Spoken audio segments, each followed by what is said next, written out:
जी नाज़रीन, हमारे district reporter Mohammad Shahzad की रिपोर्ट के मुताबिक तहरीक लब्बैक के कारकुनान के जज्बे ना तो कोई पस्त कर सकता है ना कोई कर सकेगा। लब्बैक लब्बैक या रसूल अल्लाह, हम हाजिर हैं या रसूल अल्लाह। बतला दो तुम दुश्मन दी को गैरत मुस्लिम जिंदा है, बतला दो तुम दुश्मन दी को गैरत मुस्लिम जिंदा है। दीन पे मर मिटने का जज्बा कल भी था और आज भी है। शर्म करो, हया करो, तमाम असीराने नामुसे रिसालत को रिहा करो। तहरीक लब्बैक के साथ किया गया मुआहिदा पूरा करो। तहरीक लब्बैक के उम्मीदवार LH36 राना जमील का हुकूमत को पैगाम। आइए नाज़रीन उन्हीं की ज़बानी सुनते हैं।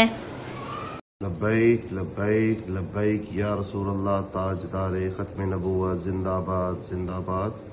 मैं राना अदनान जमील LH36 जम्मू 3 तहरीक लब्बैक का नामजद कैंडिडेट, आज 20 जुलाई बरोज़ मंगल मैं अपने तमाम वोटर सपोर्टर हजरात से मुखातिब हूँ कि तहरीक लब्बैक अपना इलेक्शन अपने इंतखाबी निशान क्रेन पर ही लड़ रही है।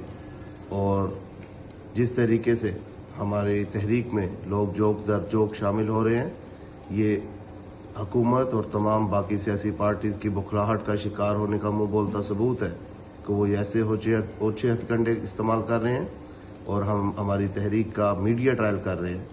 तहरीक लब्बैक ना बैन है, ना ये लोग कर सकते हैं, ना कालादम ये इनमें ऐसी जुर्रत है कि ये तहरीक लब्बैक को कालादम करें।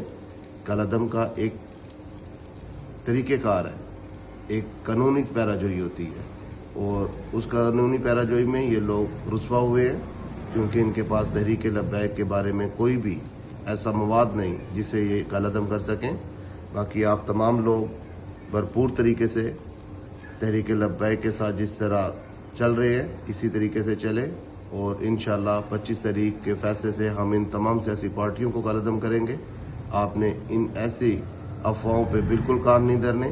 तहरीक लब्बैक इंशाअल्लाह इस टाइम तकरीबन तमाम हलकों से विनिंग पोजीशन में है।